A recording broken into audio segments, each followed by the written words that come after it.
On July 1st, 1947, NBC broadcast Episode 3 of The Adventures of Philip Marlowe, with Van Heflin as Raymond Chandler's private detective. Written by Milton Geiger, daring young dame on the Flying Trapeze finds Marlowe hired by aerial performer and circus co-owner Ralph Tassinari, who fears his partner's gambling debts may jeopardize the troupe.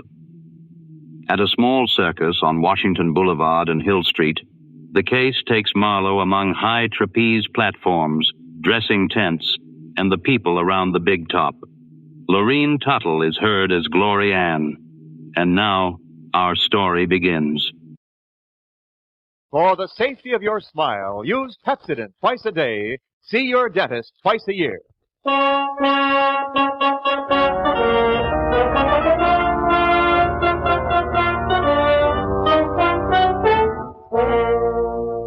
Lever Brothers Company presents the Pepsodent program, The Adventures of Philip Marlowe, starring Van Heflin.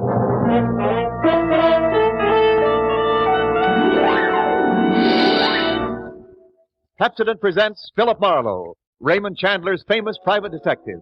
You've seen him on the screen in Lady in the Lake, Murder My Sweet, The Brasher Doubloon, and The Big Sleep. Now Pepsodent brings you The Adventures of Philip Marlowe on the air, and starring MGM's brilliant and dynamic young actor, Van Heflin.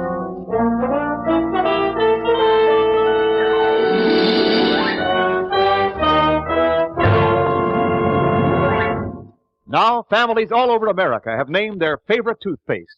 New Pepsodent with Irium. New fresh-tasting Pepsodent with the new, cool, minty flavor. It's the 3-to-1 favorite over all other toothpastes. Yes, in a recent test, families from coast to coast compared new Pepsodent with other toothpastes at home. And by an overwhelming vote, by an average of 3-to-1, these families preferred new Pepsodent over all other toothpastes on all these counts. They said new Pepsodent tastes better, makes breath cleaner, makes teeth brighter. Yes, on all these points, families 3-to-1 declared new Pepsodent better than the average of all other toothpaste they tried. Get it for your family right away.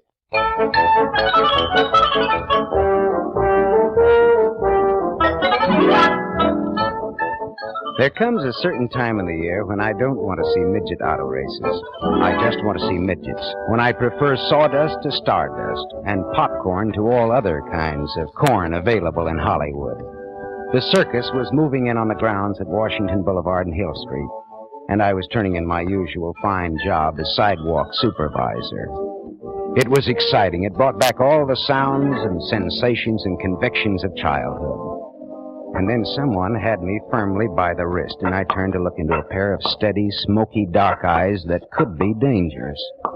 Excuse me, sir, but you are a private detective? I'm a detective, but I don't get much privacy. Yeah, my name is Ralph Tassinari. Who told you I was a detective? My feet aren't that flat. Do you know a gentleman named Alcicanolfi? Well, I know an Alcicanolfi, yes. He pointed you out. He asked me what was the big idea. What was my angle hiring a private detective? He gave me an idea. When has Alcicanolfi had any ideas to spare? Mr. Marlowe, besides owning 1/3 of this very fine little circus, I am Tassinari. Of Tassinari, the Swede, and Glorian. The trapeze stuff. The most brilliant aerial act in the business.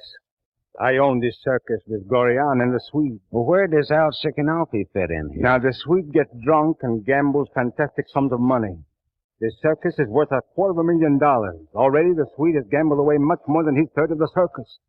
And a partner may sell out his other partners without even consulting them. Oh, you're afraid the Swede will sell you out to pay for his debts? Yeah, and if he did that, I should not hesitate to... Uh-oh. Watch yourself. Alcicanolfi has made it plain that the gamblers expect payment immediately. Would you consider giving us your protection during the 3 days we're going to be here? $25 a day in expenses. That's the nut. Cheap enough. I know, but you see, I'm a sucker for circuses.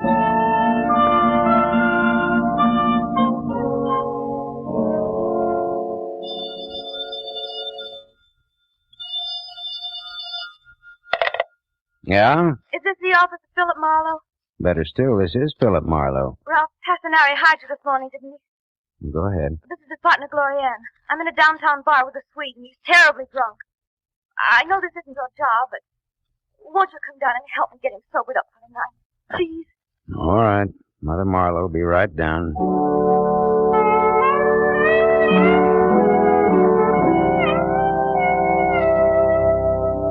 I found the Main Street bar where Glorianne said I'd find her and the Swede. The Swede was potted like Grandma's begonia, and with the help of the bartender and 4 professional loafers, we got him into my car. I told Glorianne to drive. Yeah. Leave me alone, will you? I'm all right. Well, just take it easy. Where shall I drive, Mr. Marlowe? Georgia Street Receiving Hospital. I'll stay back here and wrestle the Swede for the championship. I just left him alone for an hour to do some shopping. Yeah. I'm telling you something, honey girl. That Tassinari makes any more passes at you, I'll beat him brainless. Oh, please don't pay any attention to him, Mr. Marlowe. He thinks everyone at the circus is in love with me. Okay, now back in your seat. Yeah, and that flip doctor, too. Oh, be still. I'm telling you something, honey girl. One of these days, I'm going to get absent-minded on that trapeze, and I'm not going to catch your friend Tassinari. How's that, huh? Don't listen to him, Mr. Marlowe. Well, then tell Muscles to let go of my ear. Yeah, perfect crime.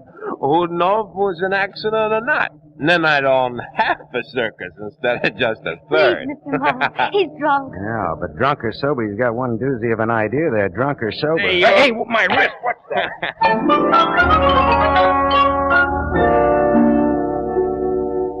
I knew some interns at Georgia Street Receiving Hospital who obliged with some oxygen and a mask.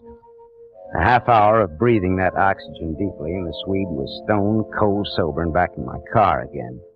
He was making certain cagey explanations. Marlowe, you don't want to take that stuff I was mumbling about seriously, you know. I was drunk. You certainly were. After all, Glorianne's my wife. Oh? Naturally, I don't like other guys giving her the eye. But that screwy talk about me dropping Tassinari accidentally on purpose, forget it. No. Yeah, the perfect crime. No, I was only talking, Marlowe. I wouldn't do that to Tassinari. Of course not. He'd be all broken up about it, wouldn't he?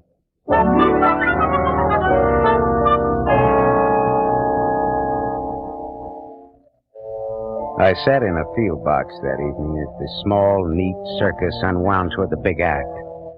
And the big moment arrived with butterflies warming up in my stomach and a pulse thumping madly in my neck. Ladies and gentlemen, Tassinari and the Swede, who will ascend to the dizzy upper limits of today's top, playing without a net, without a net, mind you, will execute the most daring maneuvers ever witnessed on the high trapeze. Ladies and gentlemen, the daring and death-defying Tassinari and the Swede. Tassinari and the Swede came bounding into the arena and over to the 2 spidery ladders that zoomed up into the very peak of the big tent. Up there where it was hot, high, and dangerous, 2 magnificently made men climbing that slim ladder, their brilliant capes flowing behind them, going up higher, smaller, higher. And then they were on their tiny platforms, removing their capes grandiosely. And they turned, faced each other across the void like divers. Not a voice, not a breath, not a sound. I began to perspire. The net was being gathered back. Then suddenly, Tassinari raised his right arm and smiled, dropped his arm, and the Swede shot out into space like a comet, and the gay, waltzing, somehow insane music began.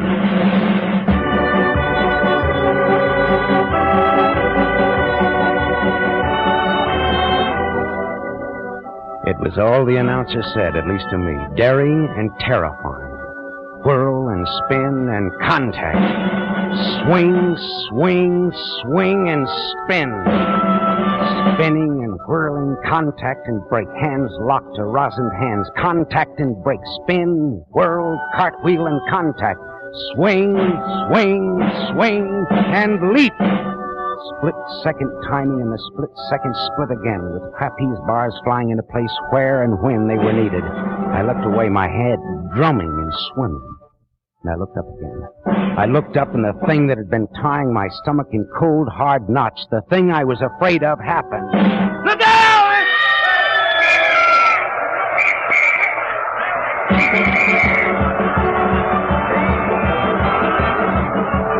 The music played a gay tune. The clowns poured into the arena, grinning happily. I saw the youngish, handsome doctor race across the sawdust, followed by Gloriana. Across the arena, I saw Al Cicanolfi get up and disappear into the crowd. I went out, too.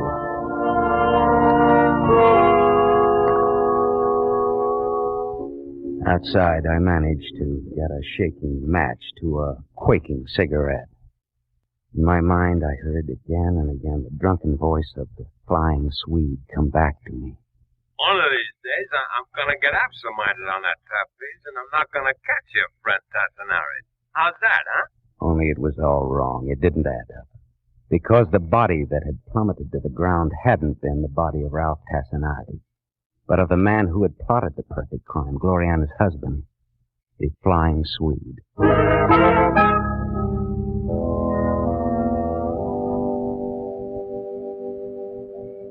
Marlowe. What? Oh. You were in there? Yes, I saw it, Gloriana. I think I could kill Ralph for this. You think Tassinari dropped your husband purpose? What do you think? Look, Lorene, I took this job, you know why, and well, all this reminded me of myself when I was a kid reading Tom Sawyer and Huck Finn and believing. Well, I still believe in them. I felt the same way about the circus. The last childish illusions a man holds on to so he doesn't get too hard. You're not tough at all, are you? I was going to like this job, and then this happened. Do you know what I'm talking about? Yes, sir. I'm sorry we failed you. No.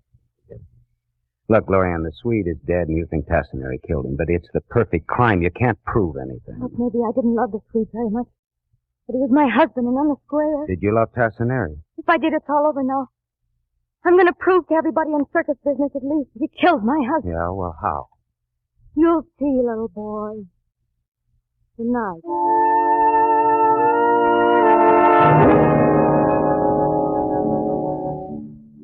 I watched her go back into the big tent, and then I drove home and dreamed all night of Al Cicanolfi smiling his yellow smile and disappearing into the crowd. I got up late and went down for coffee and a newspaper. The story was there on page 1. Also, a silky, leggy picture of Gloriana beneath it, the caption reading, "Show must go on, dares high trapeze with Tassinari after mate falls to death." I looked at my watch. It was late, later than I thought. For the daring young dame on the flying trapeze, it was almost too late.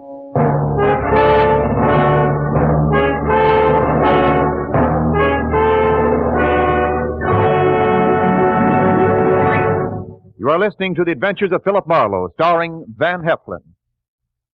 Yes, families all over America have named their favorite toothpaste. New Pepsodent with invigorating Irium foam. New fresh-tasting Pepsodent with a new, cool, minty flavor. It's the 3-to-1 favorite over all other toothpastes in recent home tests. Like families from coast to coast, the James M. Sinclair family, East 2nd Street, Tulsa, Oklahoma, like new Pepsodent better than any other toothpaste. In fact, Mrs. Sinclair says, "This new Pepsodent's made a big hit with our whole family, especially my son, Jimmy. He's so crazy about that Pepsodent flavor, it's less of a problem getting him to brush his teeth now. My husband likes the way Pepsodent leaves his mouth feeling so much cleaner and his breath fresher. And as for me, I've never found any toothpaste better for brightening my teeth." yes, families from coast to coast, by an overwhelming average of 3-to-1, say new Pepsodent is better than any other toothpaste they tried. Better for taste, better for cleaning the breath, better for brightening teeth. Remember, this is not just our opinion. It's the honest conviction of the Sinclairs and other families who compared new Pepsodent with brands they had at home. So why not have your family try new Pepsodent, the only toothpaste containing Irium? Get it without delay.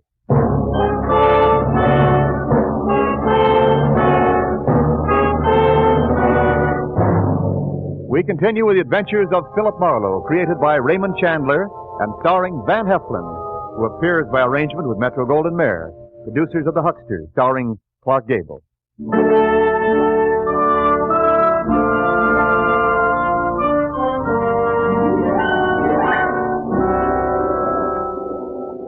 The lion act was going on when I arrived at the circus grounds and practically ran to Glorianne's tent. She was in her tights and cloak, ready to go on. Look, Glorianne, you're kidding. This is a gag. You're not going up there. 1 minute, little boy. Well, you're out of your mind. I'm going up with Tassinari to prove you to kill the Swede. You add that up. My arms are full of bundles. Tassinari agreed to go up with me. Why? Why aren't his nerves shattered after yesterday? Because he knows he didn't make a mistake yesterday. He knows he dropped my husband purposely. And not because his timing or reactions were wrong. Do I make sense? Up to a point. You're thinking he may drop me purposely. And I wouldn't like that. He won't drop me. What makes you so sure? Because Tassinari loves me. He wants me. Does that make sense? Yeah. Yeah, that makes a lot of sense. Well, go to it, little girl.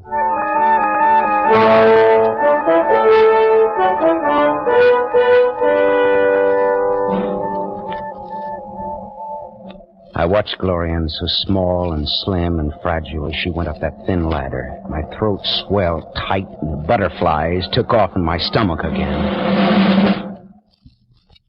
She was on the platform, removing her silk cape, folding it carefully over the rail. They were facing each other, smiling. Smiling. Dead, sultry silence. Then...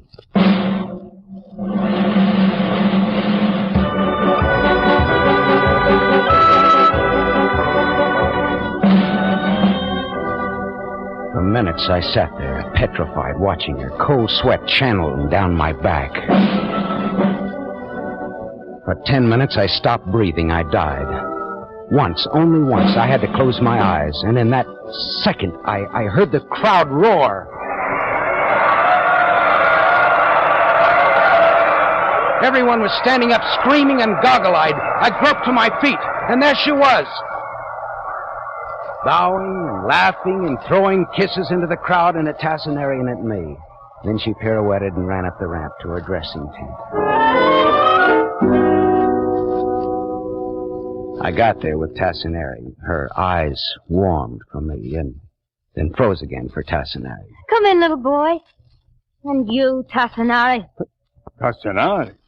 Ralph also is the name I bear. Today I talk to Tassinari. Now I want Mr. Marlowe to hear what I have to say to you. Which is first that I'm through with you. Glorianne, not because of the accident. Yes, but because it was not an accident. You don't believe that? May I suggest that maybe Al Sikanolfi has a meaty part in this picture? No. Tassinari here killed the Swede. Glorianne, that's not true. Dr. Stowe seems to think as I do. Ah, yes, Dr. Stowe. I did pass your tent last night after the accident. Accident? I heard you and the cap-eyed unsuccessful doctor speaking together, oh, so intimately. There your insult, Tassinari. Speaking together, deciding conveniently, perhaps, that I killed the Swede. Richard never accused you. He only said Oh, he's the one, Richard. Get out. If I wanted to murder a man, it would be easy to take my gun from my trunk and shoot him. Yeah, but that wouldn't be the perfect crime. Why should I want to kill the Swede? Because he might have sold you out to pay his debts. Because you'd get half of his share of the circus. Because you were in love with his wife. I see. You think you have a case, huh? I hope not. Glorianne knows what I mean. Only perhaps Tassinari had better go now. Yeah. I'm very sorry, Glorianne. For all of us. Good day. Good day, Mr. Marlowe.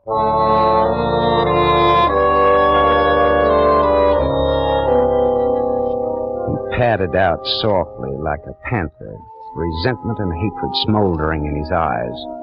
That was horrible, little boy. I better lie down now. I left wondering if there'd be a show that night, tradition or no tradition. I walked for a half an hour, and then a police squad car came screaming down Washington Boulevard toward the circus grounds. Mad dogs and Englishmen go out in the noonday sun, but Marlowe runs in it. I found a small colony of cops in one of the dressing tents. The man on the cot had taken a lot of pulses in his time, but he didn't have a single one to show for it, not even his own. Good-looking, youngish Dr. Richard W. Stowe was dead. Detective Lieutenant Ibarra held out a small automatic to me. Hello, Marlowe. I hear you've been masterminding things around here lately. Ever see this gun before? I may have heard of it.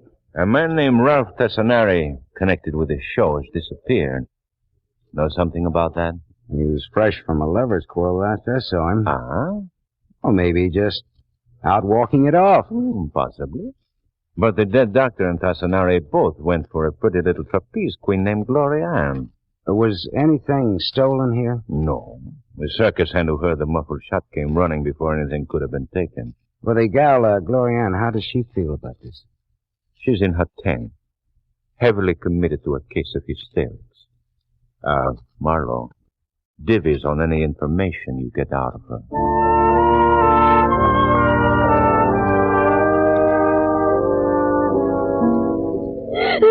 Look, Glorianne, you can't go on like this. Now let me get something for you.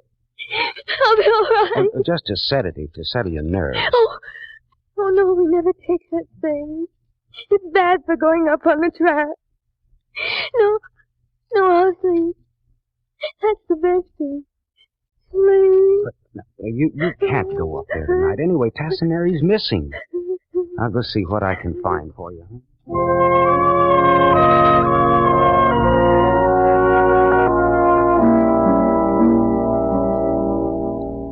I rummaged through Dr. Stowe's medical bag while Ibarra watched from across the tent.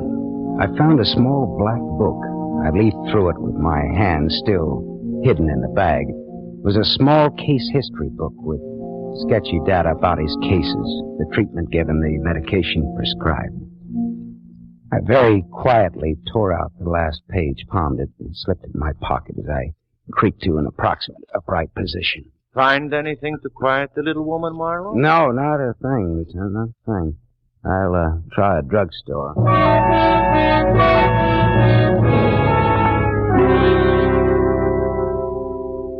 Tablets of cyclodone, grains 1.5.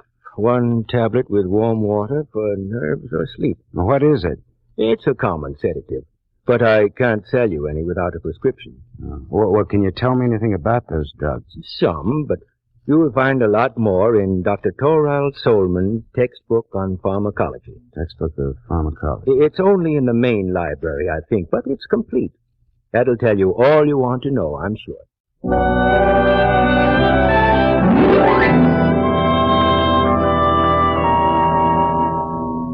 The druggist was right. The textbook of pharmacology told me all I wanted to know. Also, this was a very limited edition. It was probably the only one of its kind that had on the page devoted to cyclodrome a smudge of lipstick in the shape of a woman's fingerprint.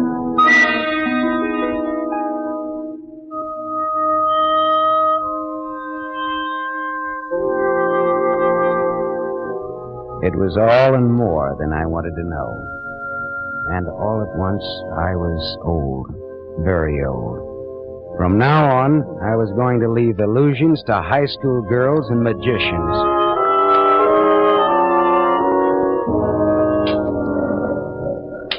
Hello, little boy. Back again. I see you're dressed for work, Lorene. Has Tassinari returned? I wouldn't know. But I think I do know who killed the Swede. Tassinari. I gravely doubt that. Well, then who? Not Elsa Ganolfi. Glorian, you're a dainty little thing, and that's a particular reason why you should break yourself of little unsightly habits, like touching your fingers to your mouth to turn back pages in books. Are you all right, little boy? Was the Swede all right when he went up with Tassinari last night? Oh, well, of course. Or was he just slightly under the influence of a sedative drug that calms the nerves? Yes, but slows up their reaction time. I don't understand such matters. You admitted to me today that it isn't wise to take such sedatives before your act.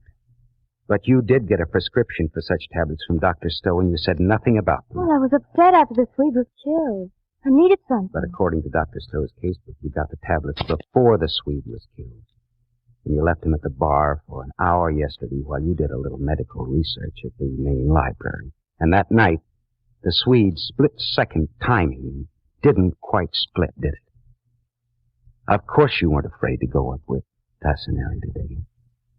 He didn't miss the Swede missed him. I hated him. You didn't want him. You just wanted the circus, all of it. So you killed the Swede with his own perfect crime. Only it was too perfect. You couldn't pin the murder on Tassinari. You had to think of something more down to earth. Go on, little boy. Make Glorianne proud of you. Dr. Stowe knew that you hated your husband. He knew that you had those tablets. He knew that the Swede didn't make mistakes. Last night, when Tassinari heard you and Stowe whispering together here, Stowe was telling you what he suspected, wasn't he? He was a doctor, and he is furious at the thought of being used in a murder. You're raising your voice. You'll upset me. No. Well, if you didn't shut up the doctor, he'd talk. So you shot him with Tassinari's gun after staging a very nice row with Tassinari in front of me. That would pin it on Tassinari. You let Stowe take you in his arms to muffle the shot. That was particularly pretty. No, little boy. Was not. No, it was not. Little boy, you've had a bitter day. Well, it's time that I grew up anyway. That's for my act.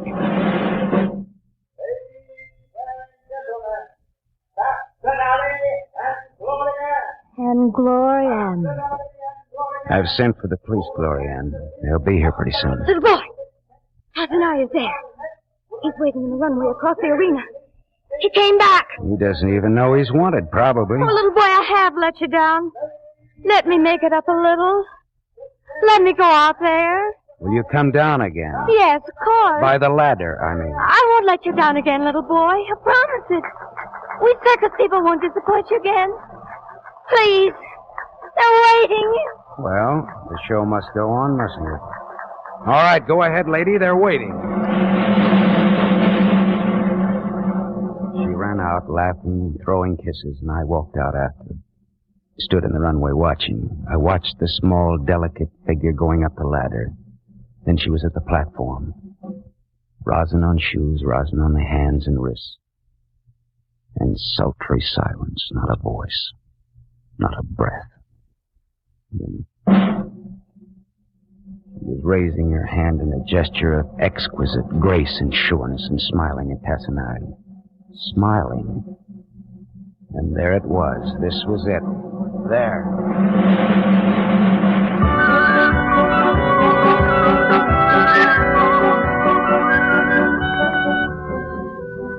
Ghostly packs of small fry from my school days gaped up with me and shivered with kid delight. I was a kid again, gawking up at the circus guy and the circus lady, the daring young dame on the flying trapeze, Tassinari and Glorianne, for positively the last performance anywhere on earth.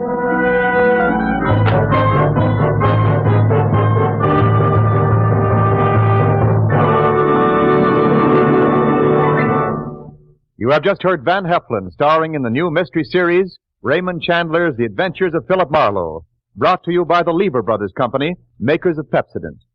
Van Heflin will return in just a moment. Have you tasted the new Pepsodent toothpaste? Its lingering, minty flavor is so fresh and inviting, families prefer it by an overwhelming average of 3-to-1 over all other toothpastes in a recent nationwide test. They said new Pepsodent tastes better, makes breath cleaner, and makes teeth brighter. Remember, new Pepsodent gives you more invigorating irium foam. It sweeps dulling film away. No wonder it's the 3-to-1 favorite with families all over America. Get new Pepsodent with irium for your family right away. Now here's Van Heflin, star of The Adventures of Philip Marlowe. King Leopardi had the hottest trumpet and the coldest eye in show business, and he loved yellow silk, so they called him the King in Yellow. We consider his short, eventful life next week when, as Philip Marlowe, I have some business with the King in Yellow.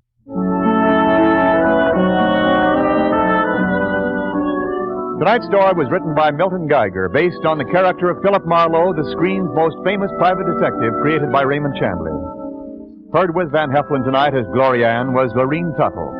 The original music was composed and conducted by Lynn Murray. This is Wendell Niles inviting you to listen again next week at this same time to another exciting mystery on the Adventures of Philip Marlowe, starring Van Heflin with a distinguished cast. This is NBC, the National Broadcasting Company.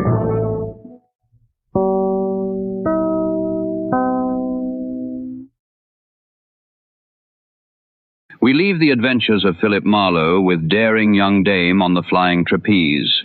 Follow the Adventures of Philip Marlowe for more classic detective broadcasts.